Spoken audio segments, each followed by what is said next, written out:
progress.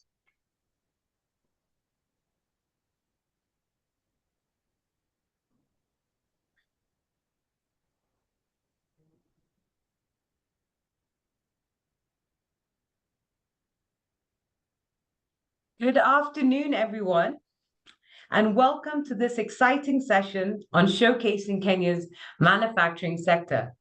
It's a pleasure to have an esteemed panel with us today to discuss the opportunities, challenges, and future of manufacturing in Kenya.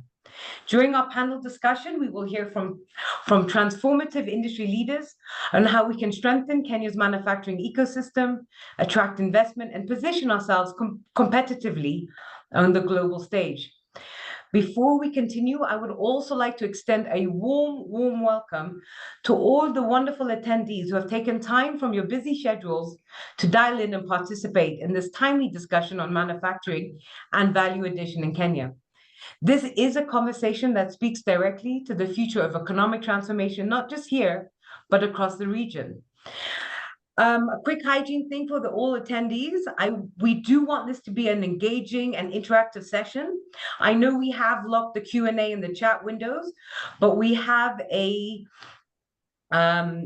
very big, robust team working on moderating and collecting your questions and giving them to the panelists. And we have, for the panel discussion, we will put your questions first, as well as during the Q&A, the general Q&A. So our moderation team and panelists will do their best to address any of your questions directly on chat or during the live discussion. For those that we may not get to in real time, don't worry. We will consolidate and circulate all responses after the webinar as part of the deck so that your input is acknowledged and responded to. Your engagement is invaluable. Your attendance is greatly appreciated. So please be as active as you can, and we look forward to hearing from you. Please also feel free to comment on any presentations, provide a compliment to any of our panelists if you find what they've achieved and done interesting. We love all feedback. So manufacturing, it's a key pillar of development. It drives job creation, strengthens economies, and enhances competitiveness in global markets. But beyond the broader vision, today's discussion is about the how businesses, investors, and policymakers can transform and transition into and scale up value addition. Let's begin with a quick overview of the Equity Group African Recovery and Resilience Plan. We are at Equity Bank deeply committed to fostering economic growth across Africa, and manufacturing remains a cornerstone of our strategic focus. Through the Africa Recovery and Resilience Plan, fondly referred to by us as the ARRP, we aim to accelerate industrialization, create jobs, and drive sustainable development across key sectors from an ecosystem approach under our tri-engine model of economic, social, and sustainability-based impact. This aligns greatly and easily with Kenya's vision for a strong, self-reliant economy where manufacturing plays a pivotal role. At Equity Group, we believe that Kenya's future lies in unlocking its full economic potential. Through our ARRP, we have committed to accelerating industrialization and value chain development in all six of our markets: Kenya, Uganda, Tanzania, Rwanda, South Sudan, and the Democratic Republic of Congo. We will share with you the more comprehensive ARP, and the team moderating will be able to share it in the chat if you request it and want it immediately, but if you can wait, it will be shared in the deck along with the FAQs. So our approach is holistic. Our approach is holistic. We're not a financial institution alone. We're an ecosystem enabler, bringing together financing, trade facilitation, knowledge sharing, and investment partnerships. Through our strategic goals, we aim to catalyze industrial growth by providing businesses with the capital and financial solutions they need to scale up manufacturing and value addition, promoting value chain integration to ensure that local industries retain more economic value. Instead of exporting raw materials, we hope to make the continent a net exporter of processed and finished goods. We aim to enhance market access through strategic partnerships and cross-border trade facilitation. This webinar is one perfect example of this. We also aim to support SMEs and large-scale manufacturers alike, ensuring inclusive economic participation. In Kenya specifically, we're focusing on 5 key industries where manufacturing growth will have the greatest impact. One, agro-processing, with agriculture making up 29% of the GDP approximately, adding value to raw produce can unlock massive potential. We support activities towards enhancing food security and ensuring we move from subsistence to large-scale export-driven processing. The second area for focus for ourselves and the economy, the GDP of Kenya, is textiles and apparel. Thanks to AGOA, Kenya's apparel exports have seen a significant growth, showing that global markets are within reach. We support with working capital and export financing, as well as safe and secure payment products to enable this trade channel. A third area of focus for manufacturing and is pharmaceuticals in Kenya, reducing reliance on imports and building local capacity for essential medicines and healthcare products. As demand for healthcare grows, local pharmaceutical production remains a major investment opportunity for both equity and debt financing. The fourth sector of focus for processing and value addition for Kenya is construction materials, supporting the rapid rate of urbanization and infrastructure development with locally sourced materials is driving demand for cement, steel, and other essential materials. We have supported this through our cash flow-based ecosystem lending solution for end-to-end support of entire value chains. And lastly is chemicals and plastics, developing competitive and sustainable manufacturing solutions to support industry-wide demand, expanding industries and consumer demand are fueling the sector's growth. To facilitate this transformation, Equity Group has aligned financial products, capacity building initiatives through our foundation, and investment facilitation as part of our strategic approach to support manufacturers at every stage. This commitment is not just about banking, it's about building industries, creating jobs, and ensuring that Africa's wealth benefits its people. And with our integrated strategic approach spanning our bank, foundation, and our group of companies, from insurance to technology, we're uniquely positioned to support businesses in making this transition. At Equity Group, we recognize the critical role manufacturing plays in achieving shared prosperity, and this forum is an opportunity to explore tangible solutions, partnerships, and pathways to success. So let's start by looking at why value addition matters from a macro perspective. It is my honor to present to you, to welcome Ansetse Were. She's Equity Group's group economist, and Ansetse brings a deep understanding of economic trends and their impact on business strategies. Her analytical approach to economic forecasting and policy analysis has been pivotal in shaping the bank strategies. Ansetse, you have the floor for 5 minutes. Thank you. Thank you. Thank you very much, Priya, and thank you for your generous introduction. It's an honor and pleasure to be here. And so I'll just run through my view and our view on the macroeconomic fundamentals for the year and some of the opportunities that we see coming up your way and some of the factors you need to watch. I think, first of all, if you look at our growth story so far, Kenya's growth has been steady. Yes, it's reducing a bit, but it's been steady. And this year, we expect that to continue at about 5%, mainly driven and informed by low inflation, a fairly accommodative monetary policy, and continued good performance in particularly agriculture and services. Very good news for us this year. Inflation is finally under control, and we expect it to remain well within the CBK range for the rest of the year. We may see some upward pressure on food inflation, but given the last, 3, 4, 5 years where we had very high inflation, it's a really good news that for this year, we're going to have a low inflation environment that will be fairly stable. So that's good news. Linked to that, as you know, we are a bank, so we do watch interest rates. And we were very delighted to see the move by the CBK last month, lowering the central bank rate. And in addition, something that we don't see often, the cash reserve ratio was also lowered. So what this has done from a liquidity perspective, it's really pushed a lot of liquidity into the real economy opening banking sector possibilities for lending into the manufacturing sector. So we do see, given the low inflation environment and as well as a fairly stable exchange rate environment, we do see a fairly accommodative monetary policy stand. On the exchange rate, I just want to say also there's good news there. We are seeing a very stable exchange rate through to the year. Maybe some depreciation pressure. We don't see it being too extreme.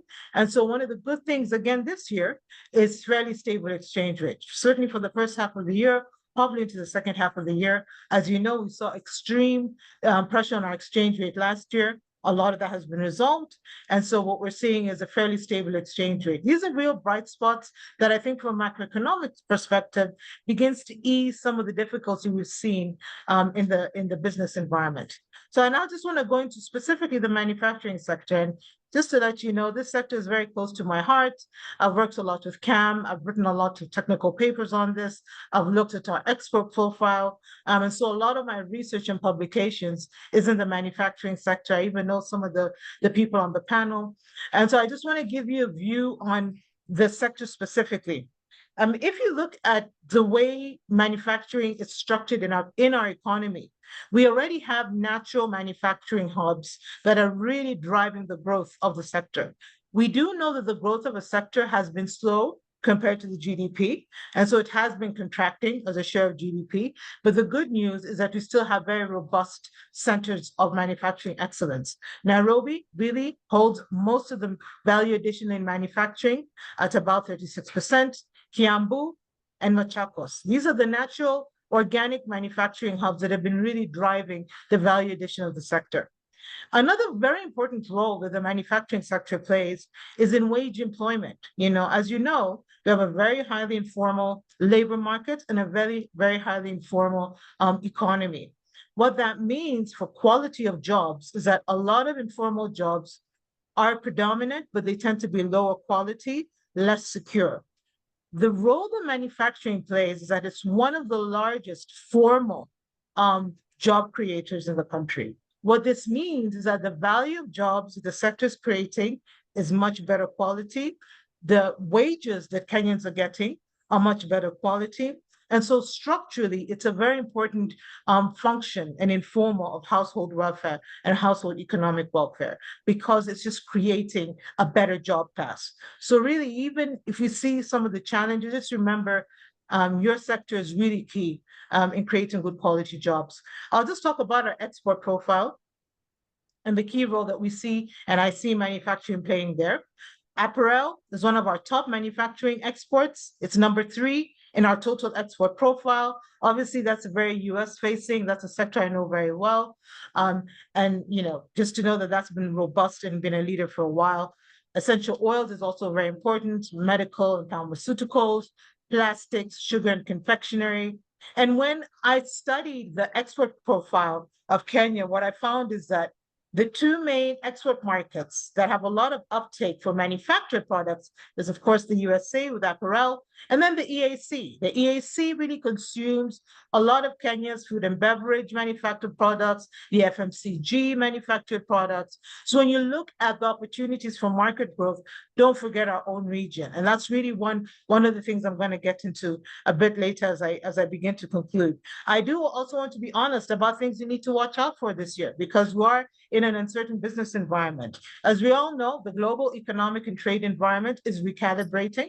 We're seeing a lot of shifts in trade relationships. And so that is something you're going to have to keep an eye on, especially if you're an export-facing manufacturer. We're also looking at, and we're going to be watching the impact of the withdrawal of US development assistance on the consumption of manufactured goods. As you know, this has been a very big contributor to a lot of firms and nonprofits in particular. So we're going to be watching, is that something that we can support as Equity Group in terms of recovery? The big one for those who are exporting to the US is AGOA. AGOA is due to expire this year. And we're really part of the process of trying to support a renewal of AGOA because, as you know, it's been a very important conduit for allowing particularly the apparel and textile sector to go out. So those are some of the external factors that we're looking at, in addition to the regional conflicts that tend to be quite contextual, the DRC and Rwanda, etc. Domestically, we're going to be watching the high tax business environment. We do know this has been part of government's fiscal policy. So I think as firms, you can continue to expect that to continue and sort of factor that in to the strategies that you'll be doing going forward. So I'm just going to close with some key opportunities that we see. First of all, we are in a low inflation environment with a stable Kenya shilling. That is something that I think we can really leverage for the year, and we do hope it will persist through to next year. Second of all, we're seeing a lot of momentum in the continental economic integration of the African Continental Free Trade Area. Already, we've seen a massive jump of trade within Africa itself from about 13% to close to 15%. So we're really beginning to see a payoff in that. Finally, I just want to talk about the green opportunity in the green economy. Kenya is well positioned to anchor in a lot of that. We have a green grid, so our energy is not brown. And we also have an opportunity to use the appetite for green investing to really center investment into Kenya, particularly given the decentralization of supply chains that were informed by COVID. So there are lots of opportunities there. And I think I'm going to close for now and happy to take questions later. Thank you very much. Thank you, Nzetse. That was very, very informed. Your perspective on macroeconomics and the macroeconomic trends and the implication on industries is truly enlightening. And we thank you for sharing your valuable expertise. And we look forward to more information during the panel discussion. To all the attendees, Nzetse is a wealth of information, and this is a prime opportunity for you to mine a brain while we have you. So please put your chats and your questions and your queries and your comments and feedback on her presentation into our chat webinar chat room. Now we're going to have a presentation on why manufacturing. So why are we considering value addition? Why is it so important? Why is processing important? Oh, sorry. Can you guys, I just froze out there for a second. Hello? All right. Well, to set the stage, let's talk about why value addition is very important. Manufacturing doesn't just transform raw materials into finished goods. It increases their market value and creates jobs and boosts economic diversification. Right now, it's contributing to 14% of the Kenya's GDP and demonstrating a significant role in our economy. By expanding our value addition, we can reduce our reliance on imports, strengthen trade balances. Let's listen to why value addition matters and gain some key insights into manufacturing sector in Kenya from our keynote speaker, the CEO of BDO, a global network of public tax accounting, consulting, and business advisory firm, which operates in over 160 countries and provides services to businesses ranging from startups to multinational corporations. It is one of the largest accounting and advisory firms in the world, alongside some of the big names that you also do know, Deloitte, PwC, and KPMG. Sandeep, we are honored to have you as the CEO of BDO Kenya with us today, with extensive leadership expertise in finance and advisory services. Sandeep has led BDO to the forefront of delivering innovative solutions to businesses across industries, and I'm sure he's going to talk to you about manufacturing Africa. Sandeep, the floor is yours. You have 10 minutes to tell us why manufacturing and how. Hey, Priya, thanks a lot for a very kind introduction. And I was just quickly looking at the attendee list on the right-hand side of the Zoom chat, and I saw people who are already invested in manufacturing in Kenya or in East Africa, and a lot of people who would like to invest in East Africa or in Kenya in particular. So what I'll try and do is showcase Kenya's manufacturing sector, what it means for anybody who would like to kind of use growth and expansion capital to be in this part of the economy. Next slide, please. Yeah, so my presentation would be a quick broad overview of Kenya's manufacturing sector, Kenya's manufacturing potential, some tax incentives. Obviously, we are in audit and tax practice, so I need to tell you about tax and policy incentives, I'll tell you a little bit about Manufacturing Africa, which is a program which is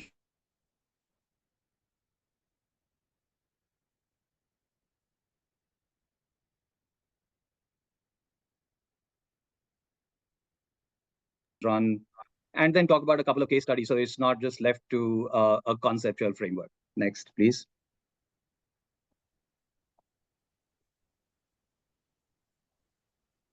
Next slide. If I take Kenya's manufacturing sector and do a quick overview. Sorry, could you go back to the previous slide, please?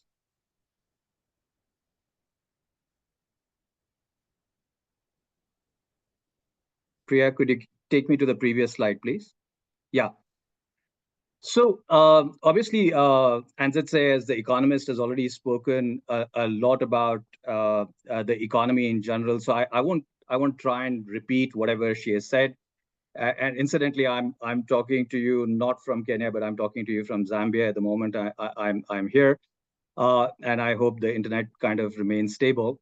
But when you talk about Kenya, one of the great things about Kenya is the internet is absolutely rock stable, because we have lots of cables coming into Kenya, and that's made it into a very strong digital economy. But going back to the leading economy of East Africa, it's got a GDP of approximately 108 billion, and you have an access from Kenya to approximately 500 million regional customers and 1.3 billion customers globally, based on the free trade agreements and the other agreements that you have. So you take the East African community, which has Kenya, Uganda, Tanzania, Rwanda, Burundi, plus Somalia, South Sudan, and DR Congo.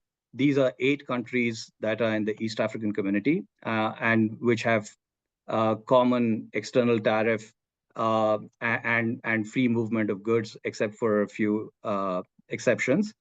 And then AGOA was mentioned, Africa Growth and Opportunities Act. There's European agreements, which gives us preferential access to 1.3 billion customers around the world. More importantly, not only is the GDP of a certain size, the GDP per capita of 2,380 on nominal basis, and on PPP basis, approximately $6,000, allows Kenyan consumers to consume not only basic items, but also much more value-added items. So if you look at Kenya as a market itself, Kenya as a market is quite interesting. And obviously, I've already mentioned the region. When you talk about 2,380, if people are just trying to see, what kind of GDP per capita we're talking about, it's not very far away from India's GDP per capita at the moment. There has been, again, manufacturing as the percentage of the GDP has been a bit of a problem, but it has been growing over a period of time. Look at Kenya's manufacturing potential. What are the competitive and comparative advantages as to why you should be in Kenya? Okay, there are problems, and I can tell you a few problems. Firstly, when it comes to Forex, we have a free floating currency, and Forex is usually not a problem, and especially when you're dealing with Equity Bank. Natural resources and locations. So you're talking about agricultural resources. Green energy was spoken about. We have a fair amount of green energy, both in terms of hydro and geothermal, and that makes us really interesting destination to have green manufacturing as well. The labor market is quite skilled, and it is one of those labor markets where there is excess capacity. BDO, like many other big firms, do a scanning around the world to see which are the countries where there is exceptional talent in large numbers, and Kenya does come out as one of the countries around the world which has that particular criteria or meets that particular criteria. As far as the regional hub is concerned, with a good port, this is a regional hub. There are a lot of countries and regions which are either landlocked or very far away from, or infrastructure doesn't allow them to go to any other port, and therefore it becomes a regional hub. even from medical facilities, educational facilities. And one other thing that keeps Kenya going is not only the Kenyan diaspora, which brings in money here. I think the entire regional diaspora consider Kenya to be an investable destination, and that brings a lot of stability, which is coming to my next point on the currency stability, and obviously impressive literacy and English speaking abilities whenever it's required. Next slide, please.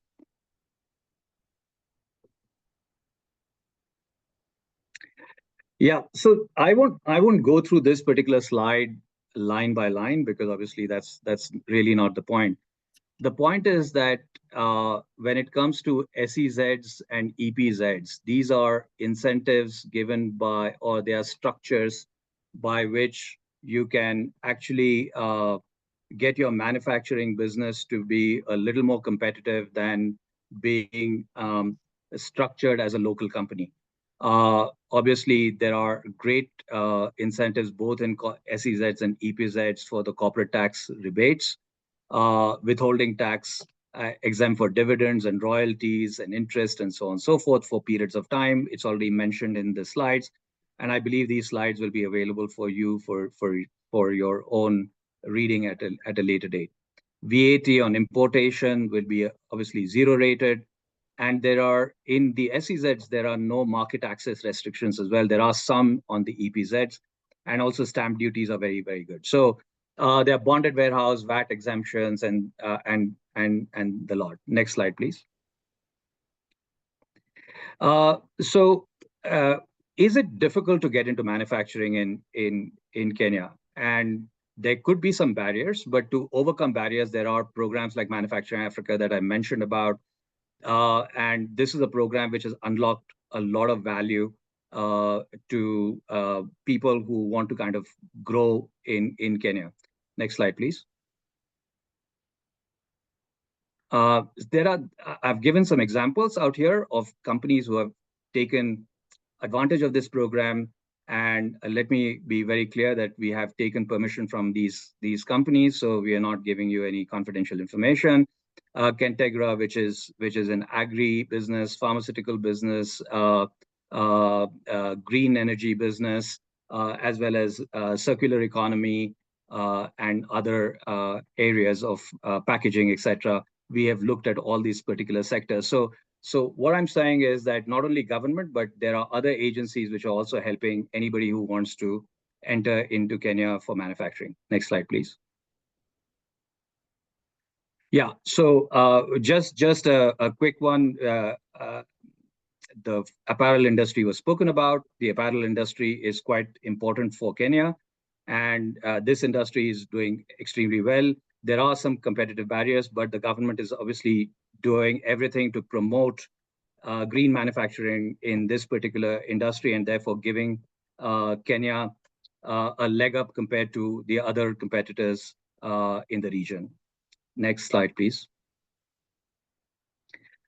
Similarly, on electrical vehicles, again, because our base electricity is green, if we have many more EVs, we will have import substitution, and therefore EVs is not only a solution for manufacturing in the country, it also takes care of balance of payment issues. Next slide, please. So what is the future outlook for manufacturing sector? The SEZs and other infrastructure will keep improving. If anybody's used our infrastructure here, they know the manufacturing infrastructure is very good. EVs and green manufacturing is the way forward. And as was mentioned by my previous speaker, the Africa Continental Free Trade Agreement integration is going to give you access to a lot of markets from Kenya itself. Thank you. I'm open for questions. You can obviously put in the questions in the Q&A box. Thank you, Sandeep. That was fantastic. Your insights into financial management and strategic advisory have been pivotal towards steering businesses towards sustainable growth, and we can see why. Your valuable contribution today, today's discussion, and for later in the panel. So we do encourage the attendees, please feel free to ask all the questions that you have in mind. So to summarize, Kenya's, sort of manufacturing sector is an industry full of opportunity, innovation, and the potential to transform our economy. Let's continue to explore why value addition is a priority for Kenya's economic future, and what makes Kenya an attractive hub for investment, and the opportunities and challenges facing this space. So with that context in mind, let's get to the heart of today's session, which is our panel discussion. I would like to welcome our panelists to introduce themselves one by one. Today's panel will focus on the next sort of key topic areas, which is how do we strengthen the Kenyan manufacturing sector? What policies and interventions will unlock further growth? How do we attract investment? What role can financial institutions play, and why Kenya? Aside from why manufacture. So we have a fantastic lineup of industry leaders who will share their insights and how we can position Kenya further as a manufacturing hub and drive long-term economic resilience. Without further ado, I would like to introduce first, we'll start with Luck Ochieng, MD Unilever. It is a pleasure to have Luck Ochieng, a managing director at Unilever, join us today. Luck has been a leader in driving Unilever's growth and expansion across Africa. His expertise in consumer goods and sustainability practices has helped shape innovative solutions for both the company and the wider market. Luck, please introduce yourself. You have a minute. Thank you very much. Thanks for the flattering intro. So nice to meet you all. So name Luck Ochieng. I am Kenyan. From the Kenyan operation, we manage and look after the whole of East Africa, including Kenya, Tanzania, Rwanda, and Burundi into that. We have a factory here in Nairobi. From here, we supply 85% into the region and about 15% that goes into what we call the diaspora. So the Western world, Asia, the US, Europe, and such. Yeah, so looking forward to good engagement. Thank you. Thank you, Luck. Your expertise in leading large-scale businesses and your commitment to sustainability are truly inspiring, and we deeply appreciate your presence here today with us. And we look forward to your valuable insights, especially around consumer goods and sustainability in manufacturing and processing. We have a lot to learn. Next, I'd like to welcome Nitin Shah, CEO of Kappa Oil in Refineries. Joining us from Kappa Oil, Nitin has spearheaded Kappa's growth as a leader into oils and fats industries in Kenya. I believe we all know them and have at some point used the product. It is a leading industry in East Africa, driving efficiency and innovation in production and distribution. Nitin, you have a minute to introduce yourself kindly. Okay, I'm Nitin Shah. I'm also Kenyan, born here, and it's a family business, Kappa Oil. And today we have a manufacturing site just outside Nairobi in Machakos district on a 70-acre site. We employ close to 3,000 people on this site, and we are exporting our products to 18 African countries, including West Africa, certain countries in West Africa. And a lot of our products are household names today, from detergents to edible oils to margarines to soap. So I'm sure you've seen them on the supermarket shelves. I'm looking forward to our engagement today, and it'd be nice to be on this panel. Thank you. Thank you, Nitin. That's fantastic. Next, I would like to welcome, and I'm delighted to have Grace Ngugi and her son Moses, the founder of Karakuta Farm, with us today. Grace is a passionate entrepreneur in the agribusiness space, and her work in sustainable farming practices has made significant strides in promoting food security and a community empowerment movement. She's a force to reckon with. Grace, you have a minute to introduce yourself. Okay. Good afternoon. My name is Grace Ngugi Karanja. I'm the founder of Karakuta Fresh Produce, which is a leading agribusiness in Kenya. Currently, we are producers focusing on the avocado fruit, exporting to Europe and to UAE, China, and India now. Looking into get into the oil manufacturing in the near future. And with me is Moses. Moses, please introduce yourself. Yes, hello everyone. My name is Moses Karanja. I do business development at Karakuta Fresh Produce. Currently taking a role of kind of developing the company and taking a forward-looking outlook in order to see where the company can be in the next 5-10 years. Thank you. Thank you, Grace. Thank you, Moses. Well, Grace, your dedication to sustainable agriculture and community development has been inspiring for me personally. We are grateful for having both you and Moses in the webinar today. I know you have a big training as part of your community development program and capacity development in Lunga Lunga. So thank you so much for that. We're grateful for your time and your contributions. Next, I would like to bring to the floor Pankaj Bedi, the founder and chairman of United Aryan EPZ. We're privileged to have Pankaj here with us today. He's a visionary entrepreneur with a remarkable track record in textile manufacturing and international trade. He just came back from the USA, I believe, to pitch for the AGOA. His contributions significantly impacted East Africa's economic landscape with a large employee database. Pankaj, give us a minute to introduce yourself and United Aryan. Thank you, and good afternoon to everybody. I'm inspired by the other panelists, so I must say that I'm originally from India, born in India, but I'm a hardcore patriotic for Kenya, and I call myself as a freedom fighter for our sector. So yeah, that would be an introduction for me. My company, which I founded back in 23 years back, United Aryan EPZ, is an apparel manufacturing company. We export primarily to USA for brands like Levi's, Wrangler, and very other iconic brands. I have other businesses also across Africa, which are diverse in hospitality, housing, agro commodities, and also I will look forward to share my experience and have these deliberations. Thank you. I also sit on the board of KM and also chair for CAMIA and board of Active, which is the Africa Cotton. Thank you. Well, thank you, Pankaj. It's an honor to have you here. Your entrepreneurial spirit, your dedication to Kenya is fantastic, and your success in international trade and manufacturing are truly inspiring. We look forward and we're grateful for your insights to be shared with all of us here on the call. Attendees, again, I invite all of you, please channel your questions into the Q&A for all our great panelists. We have 2 more panelists introduced, so bear with us. We have Dharmesh Savla. Our next panelist is the Group CEO of Tononoka Steel Limited. Dharmesh has led the company to become a major industry player in the steel manufacturing industry, contributing immensely to infrastructure development across the region from a sustainable perspective as well. Dharmesh, you have a minute.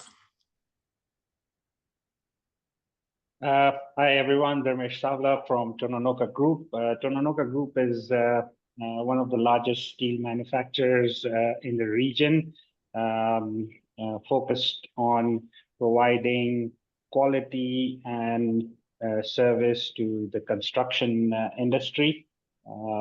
We have been suppliers for major infrastructure projects like the SGR Expressway, a lot of other infrastructure projects. But apart from that, affordable housing and smaller projects also, we are the preferred choice because of our focus on quality and service. So looking forward to having an engaging discussion on behalf of FPT Group. So thank you. Thank you, Dharmesh. That was wonderful. Your leadership in the steel industry and your commitment to driving economic growth sustainably through infrastructure are both commendable, and we appreciate your valuable contributions, and we look forward to your participation later today. Lastly, but not lastly, is one of my favorite ladies in manufacturing. I had the honor of visiting her myself, Mercy Mwende. She's the managing director of Sweet and Dried. Mercy has built Sweet and Dried into a well-known brand in Kenya in the dried fruits and snacks industry, pivoting during COVID and helping keep over 3,000 farmers afloat. Her leadership and commitment to product quality and customer satisfaction has set her apart in the business community. Mercy, please put on your video and introduce yourself for the next minute. And my apologies. Mercy is the one doing the training in Lunga Lunga, and I hope that she has her network.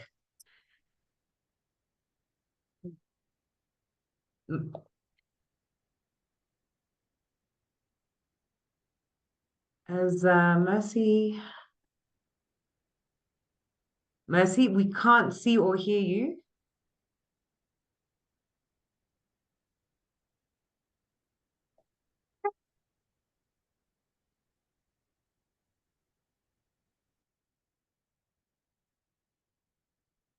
Okay, we're gonna have to I will try find them.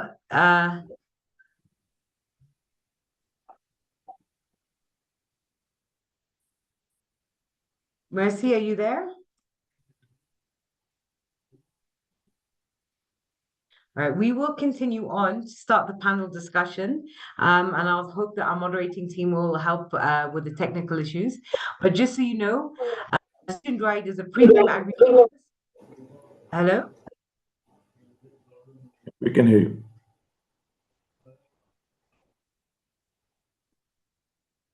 All right, we will sort out Mercy. But just so you know, Sweet and Dried is when she joins us, is a premium agribusiness specializing in processing and export of high quality dried fruits and vegetables. Has a strong focus on sustainability and fair trade, and works directly with over 3,000 to 5,000 farmers to ensure ethically sourced, nutrient-rich produce. They have innovative drying techniques. They've introduced innovation and the technology at a micro SME level that preserve natural flavors and extend shelf life, while allowing them to serve both local and international markets with healthy and convenient, delicious products. It is not just about adding value to fruits, it's about creating opportunities, enhancing livelihoods, and delivering the best to Africa. They also do pojo and a variety of fortified cereals, which is what happened during COVID when they had to pivot. So we're going to go into the panel discussion. The first stage of the panel discussion is we have a few specific questions that have come through. So we're going to start with the agro-processing, one of the Equity Bank's favorite areas. Agro-processing, this is specifically to Grace Nguni, and Mercy, she is able to log in. If not, we will open it to, Sandeep to answer if he can. So agro-processing is a vital segment within Kenya's manufacturing sector.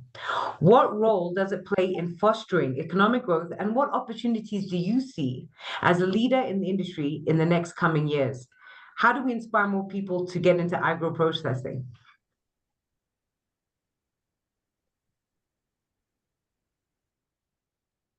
Grace, you have 1 to 2 minutes to respond.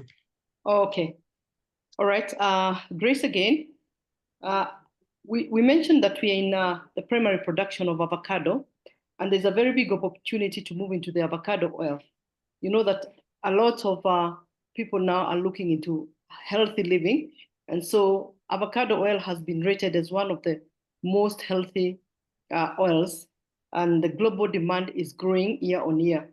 If you compare that to the oils, olive oil, for example, the only best oil that can compare to olive oil is the avocado oil. So that gives you the opportunity, therefore. And year on year, it's been growing at 5.9%. And the olive oil market is 23 billion. Looking at comparing that to 287 million market worth for avocado. So obviously, when you compare in terms of quality, the olive oil to avocado, the opportunity is there because they compare very well in terms of the benefits health-wise. But if you look at the market size, then there's a very big opportunity for avocado oil to actually fit into the global market for and compete well with the olive oil. So I also see the opportunities in the regional integration. If we're able to produce more avocado, then we have more raw material, and then we can move more into production of the avocado oil so that we are fitting in the market space. Great. No, thank you. Very comprehensive. Sandeep, is there anything you would like to add? So obviously, agriculture. Kenya is a largely agricultural country, and so when it comes to any processing, that will not only impact employment in the primary side, but also on the secondary side. I have obviously Doyen sitting right next to me in this panel in the oil industry, etc. Obviously, there's a lot of palm oil work that takes place out here, but also in soft oils, which are local produced seeds. If they are processed, that will impact the farmers. So it's a large group of people who would benefit. Also, import of the oleins or any crude palm oil would reduce, and you would get an impact of larger employment and more conversion. So there are many reasons why you should look at it in terms of food processing, and I think olive oil has been already mentioned by Grace.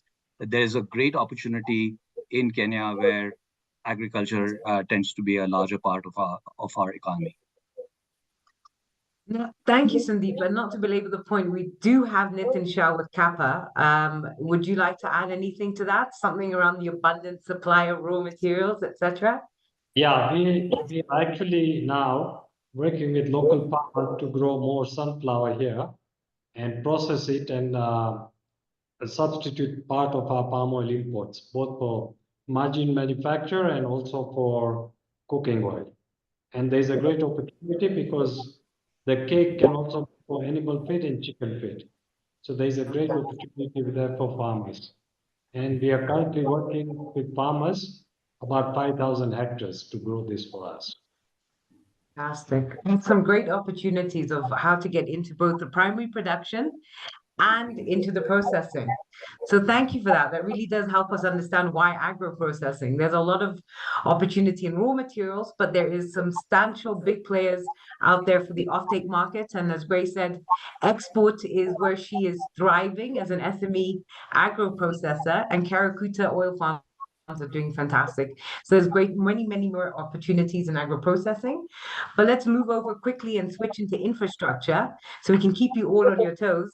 Dharmesh Savla of Tononoka, how is manufacturing growth closely tied to infrastructure? What improvements would most effectively stimulate industrial growth? And where do we need urgent investment to scale manufacturing on an industrial level in your sector of manufacturing?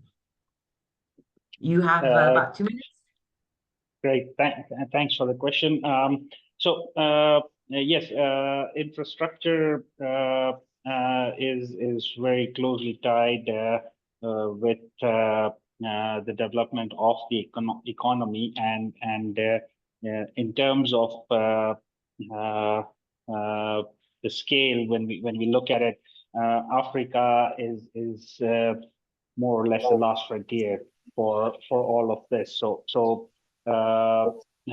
we have a tremendous opportunity because we need more and more roads, we need more and more skyscrapers, we need more bridges, we need more dams, we need a lot of other infrastructure to be put in place so that we can come on par with the rest of the world. And our government is focused on some of these areas, but then there are others where we're lacking. So that is what we need to do. Well, thank you, Dharmesh. That's interesting. The infrastructure is a key area. We're rapidly urbanizing across East Africa, so the demand is only going to go up. And I believe the expansion across all the way to DRC is a good opportunity. Thank you, Dharmesh. We will move across. Correct. Yes. East Africa, 400 million clients is a big opportunity for why we want to push local processing. On that note, I'm going to move across to Pankaj Bedi.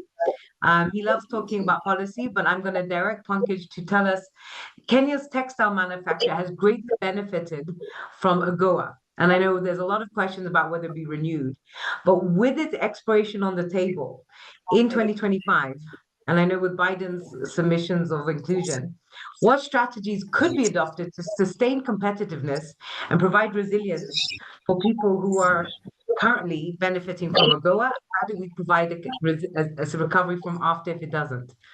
You have 2 minutes, Pankaj. Thank you. Thank you.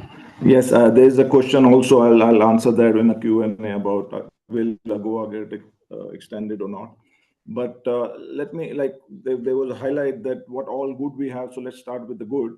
We have very young and energetic workforce in Kenya. We have well-positioned port, and if it is operated efficiently, then it always delivers. So it's the best hub we have technically for trade. Then we have a strong banking, financial, and if we make it competitive, then obviously it's a very, very big asset for any business. So favorable policies under EPZ, and it's a great policy too. A good environment for expatriates, everything good, and the biggest thing which we have is the 50 trillion GDP market access. Like Sandeep had mentioned, that we have a market access to US and AGOA and EU and AFCFTA and everything. So the big question always comes down to that: despite having all these good things, why are we not industrialized? Why don't we have a green and industrial revolution? And why we don't have those jobs which we need desperately? So my suggestion has been continuously that there's only one thing lacking currently in Kenya, and that's global competitiveness. Because we have somehow over the years costed ourselves out. What we look at it is approximately almost around 20%. If we talk about export-driven manufacturing, and like we said, that the biggest market is out there, so we should be following the export-driven manufacturing policy. And in that, this 20% gap is the key issue which we keep discussing back and forth with the government, and we need to find a solution for that. Opportunities are immense in our sector. We, as a sector, currently are exporting $550 million worth of goods to US, and we employ almost 60,000 workers. But if you look at countries like Bangladesh is exporting worth $50 billion with 5 million direct employment in the sector. So you can imagine the kind of opportunity we have in one sector, even though under AGOA there are 1,800 sectors, 1,800 products which are duty-free. So there is immense That's a huge opportunity for us. Yes, there is huge opportunity, and just basic things are missing. I think if we just switch those, and we can be a global hub for not only manufacturing but even agro processing and all that. You were talking about agro processing. We can be the hub for white labeling and private labeling. That's what we do. Even in our apparel manufacturing, the most of the sector is doing, like if we are producing for a global brand like Levi's, we are technically doing private labeling for them. So that's the big opportunity, even in our sector, but across the board. So I sustainable. hope. Sorry. Mm-hmm. Yeah, I think there is nothing missing. It's amazing, and the best part, like I mentioned, we have a atmosphere to attract good talent of expatriates. Normally, if you want to do this in somewhere in West Africa or smaller country, it's not easy to attract good expatriates, and it's key. If you want to do global competitiveness, if you want to be in global manufacturing, that those guys who have the experience and the skills and all that, we need them. So because Kenya being good in social life, good in basic education, healthcare, and everything. So all those things are good. We just need to focus on global competitiveness, and the gap we need to cover is 15 to 20%. There are ways, and maybe we can have more discussions on that. No, thank you, Pankaj. I mean, sustainability is about competing and taking away market share from our other neighbors. And to provide sustainable competitiveness, we have to look at our pricing on inputs and work with the government and policy reform, which is fantastic. So thank you for that. Incredible insight. I am going to move over to Lak Ochieng of Unilever. So we've looked at one of our largest textile manufacturers in an EPZ. And remember, team and all the attendees in the call, please send questions and queries on how to get into EPZ, how to get into textile manufacturing, and how to leverage the AGOA should it be renewed, and questions like that. And if you want to support Pankaj in his policy development with the government and his conversations with them, and if you're having the same issues, please put your comments in the chat with your contact and information, and we will be able to circulate it to all the panels. Lak Ochieng, MD Unilever. Unilever has a strong presence in Kenya. 2 questions in one. How do you see the sector evolving in the next 5 years? And what role will multinational corporations play in shaping this progress to drive SME formalization and pull up other SMEs into the sector? And sustainability, how are you doing this? Sustainability is increasingly important, and Unilever is actually integrating eco-friendly practices as we speak in manufacturing. So what challenges do you face as an MNC, and what suggestions you have for smallholder or starting processes, and why should they do manufacturing in a sustainable manner, other than helping save the planet? Over to you, Lak. You have 2.5 minutes. Thank you. Thank you. Yeah, so good afternoon, everybody. So Unilever, overall, what we do is guided by our global strategy, and the purpose being to brighten everyday life for all. For this part of the world, as you heard in the introduction, the biggest attraction is that 5 million regional customers, and of course, the rest of Africa with 1.3 billion. And Kenya is very pivotal for us in that it's in a very strategic location for us to be able to reach the rest of the market as well. Now, how do we see the industry? We actually quite bullish about manufacturing industry. There are developments both in Kenya and the rest of the region. There's infrastructure development. Kenya is ahead of the others. But we see, for example, with the developments coming through with oil discovery in Uganda, and the general energy sector and the development we are seeing across the whole region, really opening up opportunities for Kenyan-based industries, for that matter. By nature, Kenya tends to be probably a lot more tech savvy than the others. But if I bring it back home for us as Unilever, probably an opportunity for us to develop our capacity to produce and serve them at the market. So what we see are opportunities where we're actually enhancing our capacity, bringing in new technology into how we produce to increase our ability to produce more. So a lot more smart factory or smart manufacturing processes, robotics coming into the manufacturing process, a bigger role for AI and such. And we see that probably manifesting across many of the others. And of course, the opportunities with the regional integration, parts of course, East Africa, there is Africa Continental Free Trade Area and the opportunity that presents going forward. Our role really as a multinational, several, apart from the investment that we bring in to bring capacity, we spend quite a bit on building skills. So skills development, which work for us, but at the end of the day, is then accessible to the whole industry. There is capacity work that we are doing, working with partners to build their capacity to supply us and of course to the others. And then of course, a very unique one for us in that being part of multinational, when we work with locals as suppliers, there is a potential to be able to supply the rest of our markets out there. To your first question, there is an element of sustainability, and that's really core to what it is that we do. So we've actually integrated sustainability at the core of everything that we then get to do.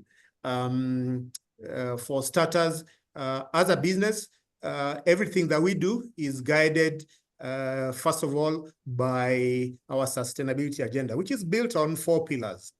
There is a climate action, there is nature, there is plastics and livelihoods. For this part of the world, our focus is on plastics, and number 2, on livelihoods. And in those 2, for plastic, really our intention is to work towards ending plastic waste. So the approach that we've taken is that the packaging that we use should either be compostable, it should be recyclable or reusable. So that really is guiding the work that we are doing on plastic. Great Awesome. Partnership that we have with Mr. Green, Takataka Nimali, towards driving that. Net through those partnerships, we are able to recycle more than actually we put into the market. The other important element is on livelihoods, which is really big. So we are on livelihoods, it's really about how we enhance the lives of the people who are in the value chain in the markets that we operate in. So a big part of that is localization. We are very intentional about driving that. This year, we'll have 70% of our raw materials and inputs into our production being sourced locally. And that includes, for example, some of the work we are doing with farmers. Because of the scale that we have and what we have, for example, in the food space, the farmers that we work with are smallholders. So there's a role that aggregators then get to play. We have a partnership with Njoro Canning, who are our premier aggregator. There's work we are doing right now with the government to develop the same in the western part of Kenya. We are investing quite heavily as well on supplier financing. Financing is a big challenge, to be honest, for a lot of SMEs and all businesses in this part of the world. So we are investing and supporting in a big way supplier financing. We are very intentional about diversifying those who participate in our supplier network. So we are opening opportunities for those who are less presented, big on diversity in that sense, the youth, women, and such. The other elements really are around green logistics, because we think that we have an opportunity to impact through our footprint and leave a positive impact that affects the whole work. So we had, if you look at our operations in the factory, at the warehouse, really green. We've stopped using HFO in our boilers. We're using a lot of acronyms. HFO is? Heavy fuel oil. So right now we are using coffee husks, the waste from the coffee processing, which is what we use for our boilers. And at the same time, you know, the bulk of the Kenyan market and the rest of East Africa, for that matter, is what we call general trade. And within there, a lot of those small dukas, they are constrained by working capital. So there's work we are doing to give access to financing right now, about 20,000. There's work actually we are doing with Equity on that front, which is very good. Also with our distributors from a customer financing perspective. So there's a lot that's really going into that space.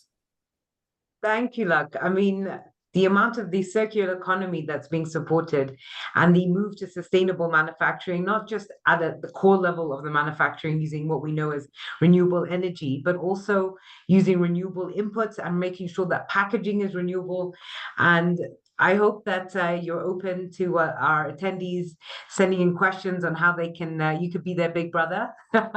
And we encourage all the attendees and participants to please share their questions and you know, queries around sustainable manufacturing. Unilever is one of the leading multinationals driving this agenda at a national and regional level. And we would like to encourage more SMEs and startups to get right at the top of the best practice.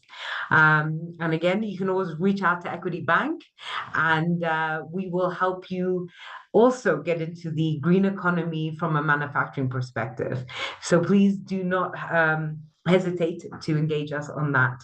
We have an entire sustainability team in Kenya and across the region who are there to support you and drive the sustainability in manufacturing processing, even from the smallest level. So I'm going to have our question, last personalized question. Then we're going to have a general discussion of general Q&A where questions were quite open, and give each of the panelists 1 minute. Last question to Nitin Shah specifically. Nitin from Kappa, can you share successful other value addition story or models that you have come across in your experience? And how can we replicate these into other sectors based on what you've managed to achieve with your industry? How can we inspire other value addition? And I'm also going to ask Mercy to speak into this as an agro processor. So give us your big brother advice, Nitin. Okay. Like we started manufacturing edible oils, and one of the waste products of that was what you call fatty acids of the refining. So then we went into soap manufacturing to add value to the what we call was a byproduct fatty acid, and started manufacturing laundry soaps into that. And today we are one of the largest soap manufacturers in the region, producing close to 8,000-9,000 tons a month of bar soaps for the regional market. So there was a big value addition for us. On top of that, on the sunflower oil, as I explained to you, that we are getting farmers to grow so that we can use their produce to produce veg oils and hopefully partially substitute the palm oil imports, which are close to, palm oil is today the second largest import bill for Kenya after petroleum, close to $1 billion a year. So we hope to substitute partially that. It's a long way to go yet, but we are working with government on that. On the other agro processing, if you look at, we have a lot of horticulture produce which is being produced here. So a lot of, sometimes a lot of that is not being able to be exported because of airspace constraint or something. But one of the areas to look at is how to turn those fruits and vegetables into smoothies, which is a big market in Europe today. So those are the things that one should look at. Thank you, Nitin. And that really segues really nicely into what we do at Sweet and Dried. I know Grace does that with avocado oil, but we didn't get to get Mercy. And I believe Mercy is running an on-ground training in Lunga Lunga. And my apologies for mixing up the two, but so she has Bad Network, and she has done us a great favor for being here. She is a SME processor. Mercy, I hope you can speak to what Nitin mentioned about horticulture and food processing, seeing as you are doing such a great job out there in the field. Yeah, good afternoon, everyone. I want to believe that now I'm loud and clear. Sorry for the network problems. I'm doing a community training on cottage industry in Lunga Lunga. My name is Mercy Mwende, and I'm the managing director of a company based in Tharaka Nithi called Sweet and Dried. We dry fruits and vegetables. We also dry herbs like hibiscus, and we also do specialty flours that is gluten-free in terms of cassava, pumpkin, and the like. And having been in the sector for the last 10 years, I've gone ahead and championed now the concept of supporting women-led cottage industries. And that's why I'm actually in Lunga Lunga. The last 2 days I was in Kilifi.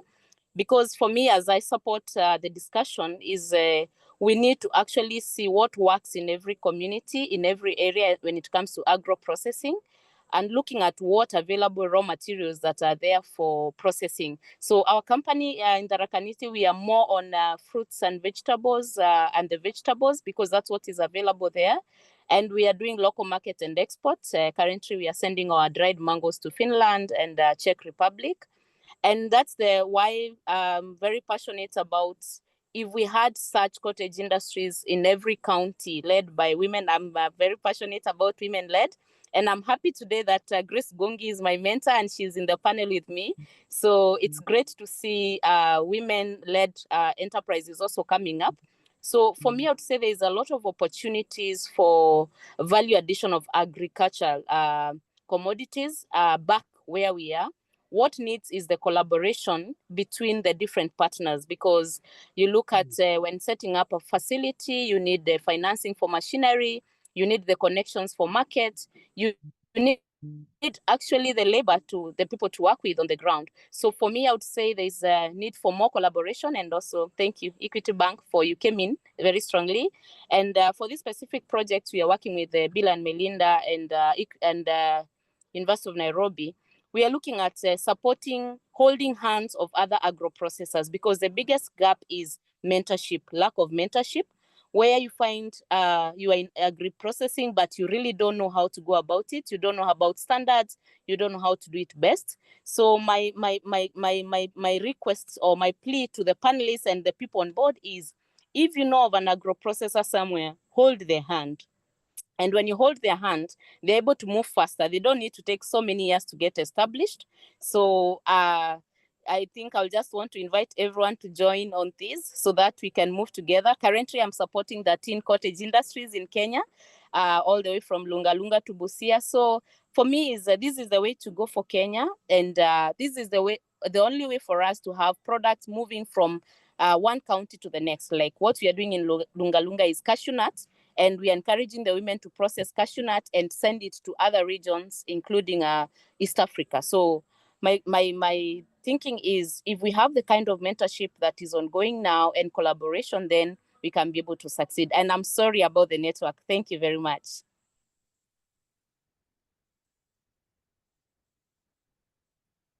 Mercy, can you hear me? That's awesome. No, thank Mercy. It's an honor to have you here. You are an inspiration, and I love your call to action. This is a webinar is trying to do exactly that: inspire more processing and manufacturers. Grace is your mentor again. Loving the move into agro-processing. It's fantastic. So now we're going to open the floor to broader reflections and questions from the audience. We've had some very interesting and engaging chats.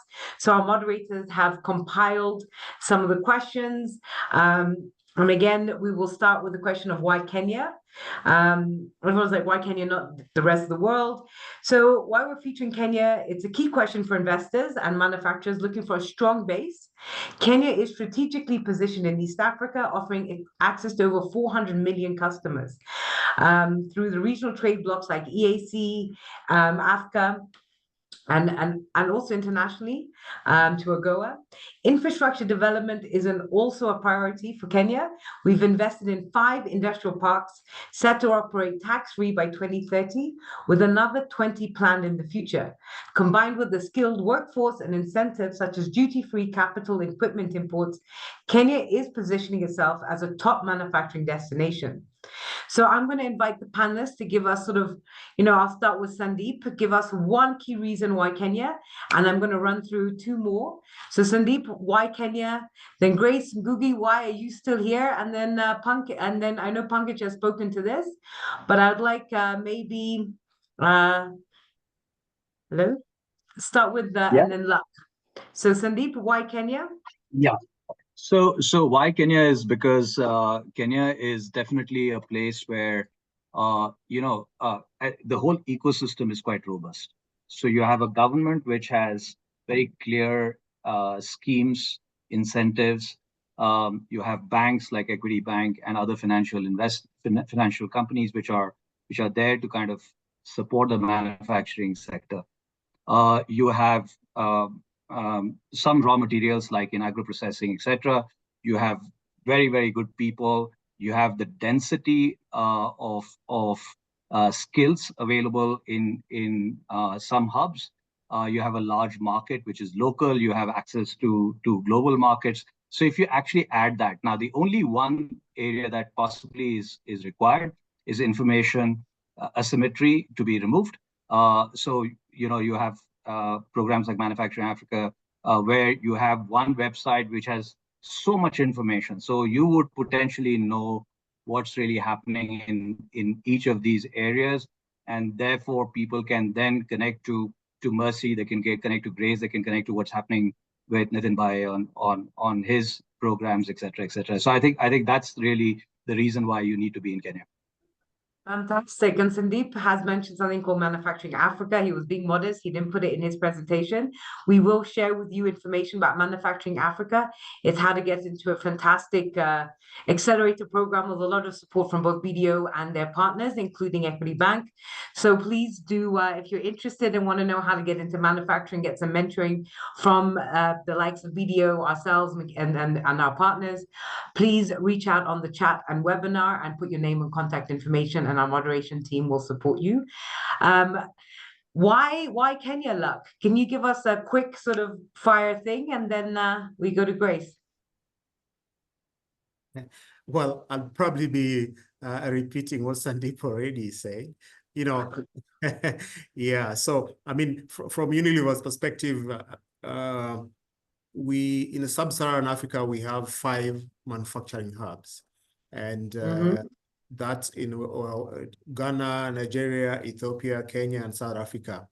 And in the global world that we are in right now, the question we still ask ourselves is why operate in Kenya? One of the reasons why we are still able to do it is, of course, ease of access into the market, high quality talent in the market. So relative to other parts of Africa, less, maybe different, apart from South Africa, very high quality talent that is here in the market. I mean, we have a lot that goes for Kenya, but at the same time, we also have areas that we think that would make Kenya a lot more attractive. And I mean, for me, the ones I would probably highlight would be maybe a more predictable fiscal policy environment. I think the reason and the raft of taxes that have come in kind of make us less competitive, and probably a better regulatory environment. Otherwise, everything else I think is in place. Thank you. No, that's a great sell for us. Great talent, solid infrastructure, positive policy environment. I know it's not the ideal, but no country has a perfect policy, but we are definitely one of the strong African countries to have it. Grace, one more answer from you on why Kenya? Why are you here doing avocado processing? And why would you inspire other people to come and invest in Kenya as a manufacturing hub for their business, whether it's avocado or any other agro-processing? Okay. Thank you, Priya. Why I'm in Kenya, I mentioned that, or I didn't mention that we are also in Tanzania and in Burundi. We set nuclear farms there as well. But the reason why our manufacturing will strategically be in Kenya is because of 5 key areas. One of them is the policy. Agro-processing is very, very important to Kenya, and there's a lot of support in that area. So it is easier to navigate at a policy perspective when you're in Kenya. Secondly, obviously, the climate is very favorable. So we have, for example, in specific to avocado, we have 2 seasons for production. So that makes it easier for us to get raw material. Something that's very important that we've noticed is the skills. We have a very good skill set, especially in the agriculture sector in Kenya, considering that we have pioneered the agriculture and especially the horticulture industry in the region. So other than South Africa and Zimbabwe, perhaps, Kenya would be leading in terms of the skill sets that we have in this country. Second, there's, of course, very important Forex stability. You know that the sector that we're in is export driven, and therefore it's very important that you're working in a space where the Forex is very stable. So that's another reason that makes us anchor the manufacturing in Kenya. Lastly, obviously, is the location closer to the ports. We want Maersk to be nearest to you because of the inland coast. So that also becomes a very important point. So those are my 5 main ones. Fantastic. Now, you really captured some key points. That Forex stability is a key reason Kenya is winning in the manufacturing space of processing and in encouraging investment. And of course, being a location that has the 2 wet ports up in Lamu and in Mombasa, the dry ports in Naivasha, plus our access to the whole of the East Africa region across from Kenya all the way to DRC, which is another question that has come up in terms of how do we access the economic East Africa market. So with Kenya being strategically positioned within Africa's regional trade frameworks of EAC, AFCA, a central hub and infrastructure, how can manufacturers take advantage of these opportunities to expand regionally and globally? I'm gonna, so to answer the sort of regional, I would love Dharmesh because I know he is a regional player now and expanding into other parts of the market. And then Ansetse, I'd like you to speak from a macroeconomic perspective on how Kenya is strategically positioned to enable trade within there, because we have access to about 1.3 billion people in Africa, and why Kenya? So there you go. Dharmesh, first with you, then Ansetse. Great, thanks. Yes, regarding the regional integration, and while not all the countries are on the same platform when it comes to trading, but Kenya definitely has a lot of advantages over most of the regional countries. And especially on the newer ones, that is South Sudan, DRC, and Somalia. These countries have huge populations, and they are lacking in every aspect of manufacturing, infrastructure, financial services, telecommunications. So Kenya being well poised in all of these sectors has got great potential to either export products into those countries or set up bases in these countries as well. Equity Bank is actually very great. If anybody wants to set up in DRC, they have a fantastic team over there on the ground, and they were or are being very instrumental in helping Tononoka set up shop in Kinshasa. So if anybody wants to know whom to talk to, I know the right people from Equity, and they have been of tremendous help to us. So Equity is also there in the other countries, and I'm sure they have similar setups there as well to help Kenyan investors or other investors to set up their manufacturing or trading in the other parts of East Africa. Thank you, Dharmesh. That's so kind of you. Yes, we've been very supportive of the expansion. And Setse, I'd love for you to speak from a macro point of view. Why Kenya is strategically positioned to leverage the opportunity of Africa and the 1.3 billion, up to 400 million at least within the EAC trading bloc, and how do we as Equity enable cross-border trade and local industries to expand regionally and locally, but also keeping a mind on the export market? Thank you very much. And I think I'll touch first on the questions about AGOA, and I'll give you the view that I have as a macroeconomist regarding the three directions it could go. Of course, we do have now the Trump administration, which has a very different policy regarding trade relations. So the three ways we're watching that it may go, it may just be not renewed, and it just sort of ends. The other way that it could go is that could be renewed with updated terms. Some of the feedback I got when, and I do engage the US government on this, is they were concerned that a lot of African countries were not sufficiently leveraging all the trade lines that they'd opened up to their market. So what you may find is that they may renew that with updated terms. And I think it's up to us to really, leverage Kenya's position to do that if it happens. There is, I will say, the elephant in the room, the concern that we saw with Uganda and Rwanda and their experience with AGOA. Rwanda was removed from AGOA and then brought back. And then, of course, Uganda was expelled from AGOA. So you do have to bear in mind that there are geopolitics around this, but I do get the sense that Kenya is a priority economy. So I'm just going to end with the African Continental Free Trade Area and why I think Kenya is important.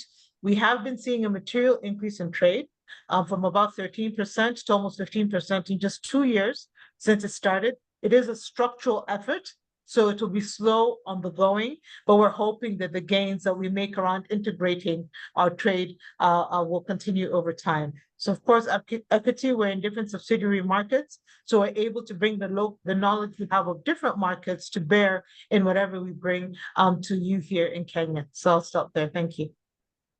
Thank you, and thank you, Dharmesh. And I to summarize some of the points that are coming out. In order to maximize, and Kenya is at the forefront and part of a number of agencies and government and non-government chambers like East Africa Business Council, EAC, trying to drive harmonization of tariffs, harmonizing standards, non-tariff barriers, strengthening cross-border trade. And what Equity is doing to drive, and some of the questions are, what is Equity doing to drive this, is we are developing cross-border workshops, trade relations, business missions, trade missions, taking clients across borders and helping naturalize them and introduce them to economically sound and safe people and businesses and industries. We are running short on time. We have an abundance of really rich and fantastic questions, and I'm so sorry we cannot get to all of them. I have asked the panelists if they'd give us a little bit more time, and they have agreed to give us about 15 more 20 minutes. So as attendees, if you want to stay on, we encourage you to keep asking the questions. I've got 2 more questions. One will be about value addition, and then a roundup question so that we can get everybody to sort of participate in the roundup. So the second to last question we will have today is, value addition is key to economic transformation. We know this to be a fact. And Kenya is accelerating its economic GDP development and contribution, as Nsetse said, upwards of 15% of our GDP now.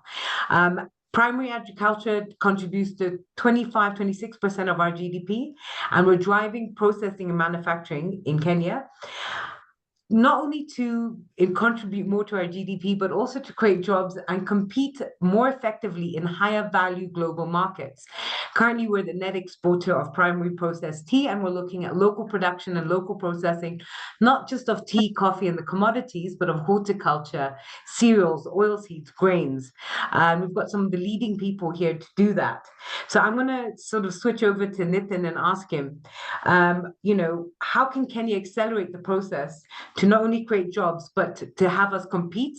And then after that, I'd like to see if Pankaj can give us a concise way that the government and the people here, the private sector, can lead to be more competitive on a global scale and basically drive value addition. Okay, Kenya, does not have to reinvent the wheel. It can follow policies like what Indonesia, Malaysia did, whereby they slowly encouraged industries to set up local processing, like in the tea industry, to make it into tea bags as opposed to exporting raw tea, and gradually put an export tax on the export of raw tea, which is what Malaysia, Indonesia did with crude palm oil exports. And that encouraged a lot of investment and into processing of those products in those countries. So Kenya does not have to reinvent the wheel, but just follow similar policies.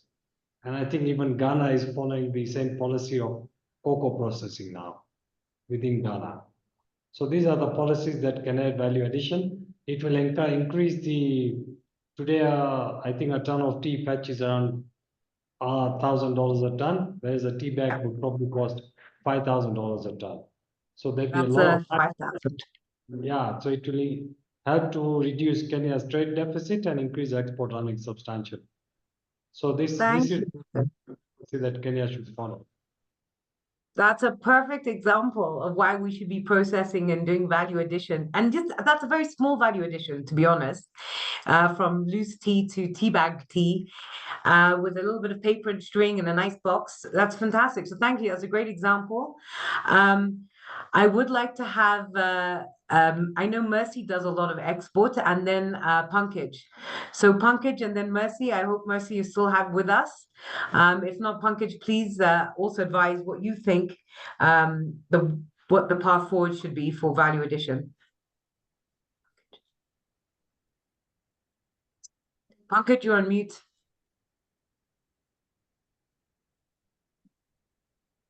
Sorry.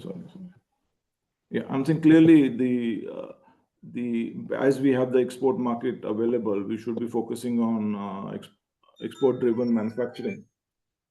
And key to that is global competitiveness. I highlighted that we are like 15 to 20% away on our cost. So we need to look into those, how we can mitigate that. There are like energies and cost of doing business and all that. So we have proposed like how we can mitigate those costs, or we come up with a incentive plan, which is Forex driven, in the sense that the exporter gets a premium on Forex. That's one thing which we have been driving to mitigate those extra costs which are there. Like what countries like India, China, Bangladesh, and all had done in past.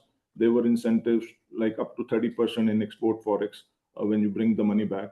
So something on those lines, and then we start rethinking our minimum wage increase policy, which is like, ceremonial wage increase on May 1st. We've been discussing that it should be incentive driven. And then, other challenge the sector has is, and other manufacturers for export have, is affordable capital. So if there can be a fund which can, be at specific to the manufacturing fund and brings low cost funding with long-term financing for capital expenditure and working capital. And then we should have, basically we should engage and do deep dives in each sector and look into product specific, sector specific policies. Right now policies are very open, so we can narrow down. Each sector has different challenges and opportunities, so we should look into those. So deep dive into sectors, make it competitive. I think that would be the mantra. Well, fantastic. No, thank you. R&D, research, awareness, data, very important. We haven't managed to touch on innovation and technology, which was one of the questions. So we are going to share around what innovation technology, especially the multinationals and automation. I know Pankaj has a lot of opinions on automation, but we won't get to that in today's session. We are going to do our wrap up, but he can put it in his wrap up answer if he wants. But it's clear that while manufacturing in Kenya faces challenges such as high energy costs, they are still consistent. So there's also a win and a positive. Our policy in Kenya does have some consistencies, but as the SME agro-processor said, it is a more positive environment than some of the other ones. So it's not hostile, it's hospitable. And our supply chain inefficiency. So that is an area that is a challenge for Kenya. But again, around the infrastructure, around the access to financing that equity is driving, and a lot of work with our customers and the networking that's happening, we're overcoming them. So solutions are taking shape. There are investments in renewable energy, policy stability, and improved logistics, such as the SGR and the internal dry ports, which are already helping manufacturers scale and improve operational efficiencies. A key takeaway that Kenya has some strong incentives in place, such as tax breaks for manufacturers, special economic zones, and AFCA trade benefits. So aside from the stability that we'll have in the reforms, it's critical that more people get involved in processing here. So we've got all our panels on here. We're going to do our wrap up. Just sort of, one or two key facts. We are exporting over 270 million we've grown in textile export to the USA from 44 million to 270 million in just 6 years. So Pankaj and a lot of people have been part of that under AGOA, and we're hoping that we can continue to be a net exporter of goods, and Kenya Manufacturing and the government, as well as all the chambers and private institutions like Equity, are driving a way to improve local manufacturing and support import substitution, because currently right now 51.9% of Kenya's manufactured goods are still being imported. We want to really radically change that. So this webinar is calling to action all of you out there to get involved in local value addition, processing, and manufacturing. So looking ahead to all these wonderful panelists, thank you again so much for your time. Attendees, please do send in your questions because they have agreed to give us their responses and we will share that around.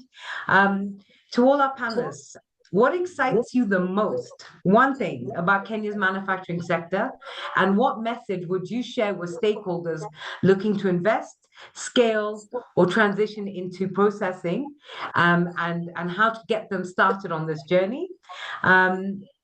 Let's start with the top person on my screen. I have Nitin Shah, please. The one thing that Kenya is really going for itself is the highly educated workforce, and they are really talented, both tech savvy and really talented. You'd be surprised compared to the rest of Africa, and hardworking. Thank you. That's a phenomenal resource to have. And what would you say to someone who wants to get into manufacturing? I think a lot of Kenyans, yeah, it's very good, and a lot of the local Kenyans are also very innovative. If you engage them, you'll be able to make a lot of innovative products. Fantastic. Thank you, Nitin. Next on my screen is Pankaj Bedi, United Aryan EPZ. Yeah, for me also, the work ethic of the workers and the zest to work is the key. I think we have wonderful people. It's just that they need proper mentoring and then get them connected to the first job. That's what is missing. So I also believe that the people power is the best power. Oh, great. A lot of support around our human resourcing. Grace, our agro-processing mentor, apparently. Tell us, what is the one key thing that excites you about our manufacturing, and what would your message be to other? Okay, the infrastructure, very reliable internet supply, very good road networks, so free movement of goods and people is very easy. I don't have to be stuck when I have a container to fill, because I know that they'll get to the processing plant very well. So that's a key thing for us. And what I would tell anybody who wants to invest in Kenya, you'll have a very good supply of raw material. That's great. You've given us two very exciting things about Kenya, which is the abundance of raw materials, which is very true, not just within Kenya, but within the region. And with the good infrastructure, it's quite affordable to get our raw materials in. And expansion is very, very easy and direct. That's great. Thank you, Grace. I'm going to ask, next is Sandeep from BDO. What is your thing that excites us about Kenya's manufacturing sector?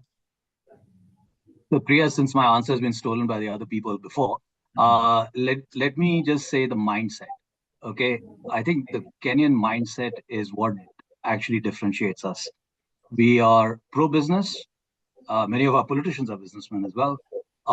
We are not, even our labor laws, we may consider them to be difficult, but compared to other countries around us, again, pro-business. We can very easily diversify from the basic manufacturing we're talking about, say, agro-processing or whatever else, to pharmaceuticals, to higher end, high value-adding manufacturing. So I think the can-do attitude is really what differentiates Kenya from everybody else. Oh, fantastic. That is a great point. And yeah, pharmaceuticals and chemicals and plastics is a very key area of the equity is financing. I'm finding a lot more people are coming into it to meet the growing demand of healthcare locally. And you would tell people, to definitely get into it in the region. Fantastic.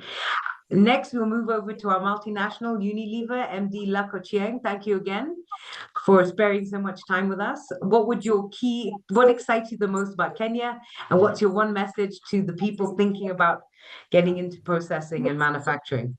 Do it, not do it. Yeah, so without repeating, I think the location is really great as a gateway into the rest of the region. There's generally good political stability, and a safe environment is good for business who are thinking long term. I think from human capital perspective, there is also the element around technology adoption, probably generally higher than what you see elsewhere. And energy is reliable, really, and good sources around. That's thank you. Yeah, that is some very key things. We never really got into the innovation and technology, but yes, technology adoption is very high in East Africa, but highest in Kenya. And we can attribute that to what they were saying about talent and education, literacy, work ethic, etc. So using innovative technology in local manufacturing in Kenya is very high and allows you to make a huge economic savings and in driving profitability. Advice to others is keep off. We have the market covered. No, I'm kidding. It's a friendly environment. It's a friendly environment to operate in. You're all welcome. Unilever, you have a sense of humor. We love it. Political safety is key, and it is something that people forget because, you know, we forget to mention it, but there is a lot of political stability in Kenya. Lastly, but not leastly, Dharmesh from Tononoka, what is exciting about Kenya's manufacturing sector for you? Why are you still in it, despite the small few challenges we've heard? And what would your advice be to people thinking about getting into manufacturing? Thank you, Priya. Kenya and Kenyan people are the most resilient people that are there on this planet.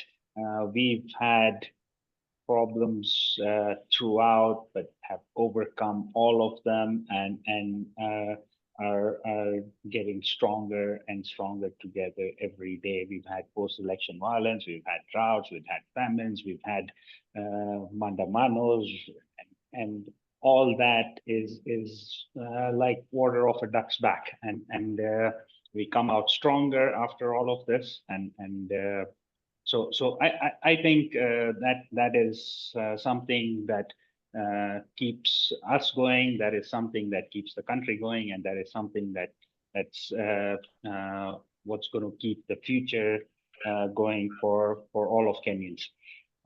In terms of what I would advise or recommend to anybody that wants to start manufacturing, wants to come in business, is focus on two things. One is your service and the product. Give a good product to the market, and doesn't matter whom you're up against, you will overcome any challenge that comes your way. Give them good service and they'll come back to you again. And I know things like iPhones, for example. They're very expensive, but people still buy iPhones. Mercedes, people love to buy a Mercedes. It's because it's a good product. It's because the service that these companies provide are fantastic. So as long as you focus on these two things, then you will be able to overcome anything. Thank you. Thank you, Dharmesh. That was very insightful, and also some very good, some big brotherly advice on how to grow your market. Not scared, I see. I love it. I'd like to say a big appreciation to our entire panel, to our moderating team behind the scenes, fervently working in the background. I know, answering all your questions, collating. We have put a poll on the screen. Please, we do invite you. We would love to hear your thoughts and your feedback. Last opportunity to put your questions in the door for the panelists. It has been an insightful discussion, and I sincerely thank our esteemed panelists for their contributions. Manufacturing is a key pillar in Kenya's economic transformation, not just for Kenya, but the region, creating jobs, employment, and driving our export agenda.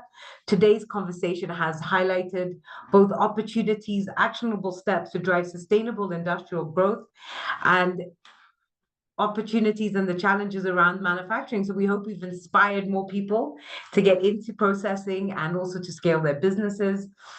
special thank you to all our audience for joining us.